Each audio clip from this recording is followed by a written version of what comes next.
Good morning. My name is Bill Oman, and I represent the 6th decade. These are the words conveyed in a letter from my father in 1976. Bill, if you choose a life of homosexuality, you can expect not only a lonely life, but be passed over for job promotions in business and never know the joys of having children. The same year, a question from my very loving and accepting mother.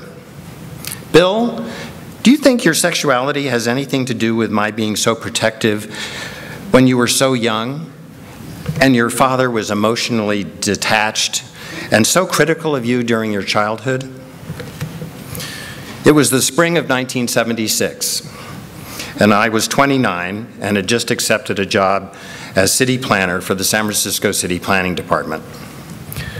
Leading up to these crossroads, I really have my sister to thank, who helped me in 1975 see the follies of my youth by deluding myself into believing that I just hadn't met the right woman yet. My sister is 5 years younger than me and an excellent professional counselor. Fortunately for me, she had known all 3 of my previous girlfriends. Over a very long lunch, she asked me insightful questions about my relationships with each of these 3 women and why each of these relationships came to an end. In each instance, to my surprise, it turned out to be the same reason. I could not return the same emotional level of love that I felt from them. My sister asked me if I'd ever kissed a man. Well, no, I said. Never. Throughout the rest of lunch, my sister helped me to realize that I had subjugated my personal life out of desires to please my parents.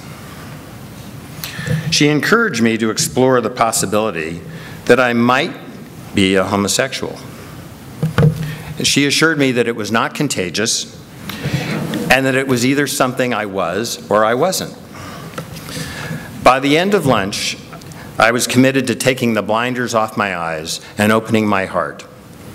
And within days, I discovered that there was a world of men around me who had noticed something about me that I had been unwilling to see in myself. And that was the beginning of a new chapter in my life, which continues today. In the 35 years that have passed, some of my father's predictions came to be true. I not only was passed over for promotion at an engineering firm because I was gay, but in the early 1990s, I lost my job at Pacific Care because I came out of the closet. As a man who had been out of the closet since 1976, I have also been spit at, verbally harassed in public, and physically threatened.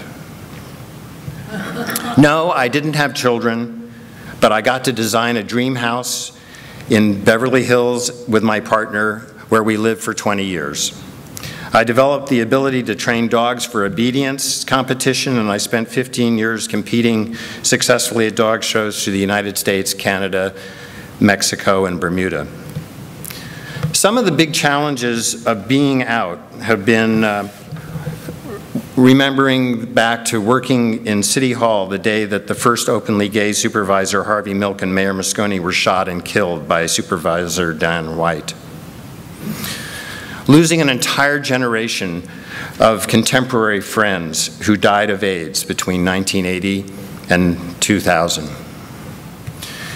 Being honest and open with myself in 1986, getting clean and sober through a spiritual reawakening that continues just as strong and led me to MDUUC.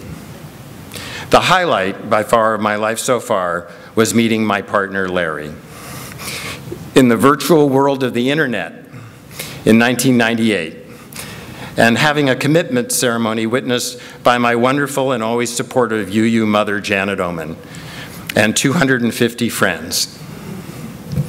I want to acknowledge Larry, who was able to be here today. The journey continues with the love and support I found here at MDUUC and the family that you all are.